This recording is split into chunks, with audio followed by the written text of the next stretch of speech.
ఏం ప్రేమ్ బాబు, ఏదో ఇరగదీస్తా అన్నట్టు చామంతి గారు బిల్డప్గా వెళ్ళారే, ఇప్పటి వరకు వచ్చి ఏ పువ్వును పోయించనే లేదే.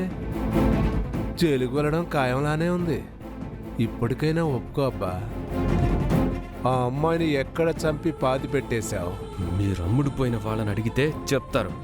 ఏం కూసావురా? చెప్పరా, చెప్పు చెప్పు.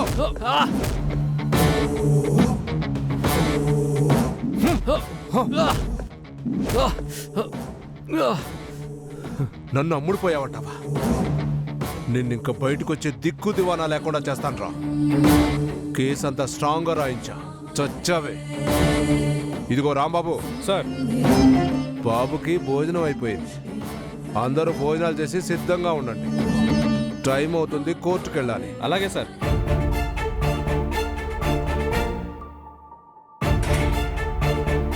దేవుడా, ధర్మంగా బ్రతకాలనుకునే వాడికి ఇదే నా సత్కారం. అధర్మాన్నే గెలిపిస్తావా? ఆ అమ్మాయిని ఎక్కడ దాచారో, ఎవరు చేశారో ఇదంతా ఎలా కనిపెట్టాలి? నువ్వు నిరుత్సాహపడితే ముందుకు వెళ్ళలేం చామంతి. ప్రేమ్ బాబుని నిరపరాధిగా నిరూపించాలంటే నువ్వు డేలా పడిపోకూడదు. చెయ్యని తప్పుకి ప్రేమ్ బాబుకి శిక్ష పడకూడదంటే అదిప్పుడు నీ చేతుల్లోనే ఉందమ్మా. ఇంతవరకు తెచ్చావు, ఇంకేదైనా ఆధారం దొరుకుతుందేమో ఆలోచించు.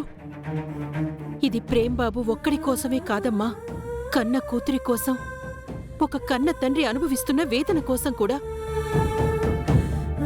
అవును జామ్, నువ్వు ధైర్యంగా ఉంటేనే ఈ పద్మ వ్యూహాన్ని ఛేదించగలవు. ప్రేమ్ చెప్పినవి, ఆ అమ్మాయి ఫాదర్ చెప్పినవి అన్నీ ఇంకోసారి రీకలెక్ట్ చేసుకో. ఏదన్నా మిస్ చేసిన క్లూ దొరకచ్చు. నేను మిర్రర్ సరిచేస్తున్నప్పుడు ఆ అమ్మాయి ఫోన్ మాట్లాడుతూనే వెనక్కి చూస్తూ కనిపించింది. బైక్లో ఒకడు నా కార్ని ఓవర్టేక్ చేసి వెళ్ళాడు. మీరు ప్రేమ్ బాబు గారి ఫోటో తీశారు కదా, ఆ ఫోటో నాకు పంపిస్తారా? ప్రేమ్ బాబు ఒకడు బైక్తో కార్ను ఓవర్టేక్ చేశారని చెప్పారు కదా, వాడే అమ్మాయిని తీసుకువెళ్ళుంటే గనక వాళ్ళ ఇంటి దగ్గర నుంచే ఫాలో చేసి ఉండొచ్చు. అదెలా కనిపెట్టడం చామంతి? ప్రేమ్ బాబుని కుమార్ గారు తీసిన ఫోటో నాకు పంపించారు కదా, దాంట్లో ఏమైనా క్లూ దొరుకుతుందేమో చూస్తాను. ఏ చిన్న పార్ట్ వదిలిపెట్టకుండా జాగ్రత్తగా చూచా.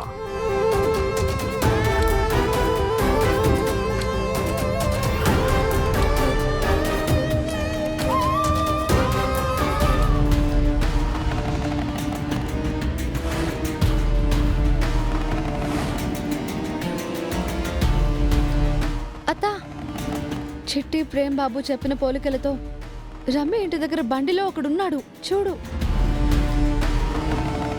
అంటే నువ్వు అనుమానించింది కరెక్టే అమ్మా. వాడు వాళ్ళింటి దగ్గర నుంచే ప్రేమ్ బాబుని ఫాలో అవుతున్నాడు. అవునత్తా, ప్రేమ్ బాబుని ఇరికించాలని ప్రీ ప్లాన్తోనే చేసినట్టు క్లియర్గా అర్థమవుతుంది. రమ్య కారులో ఫోన్లో మాట్లాడింది కూడా వీడితోనే.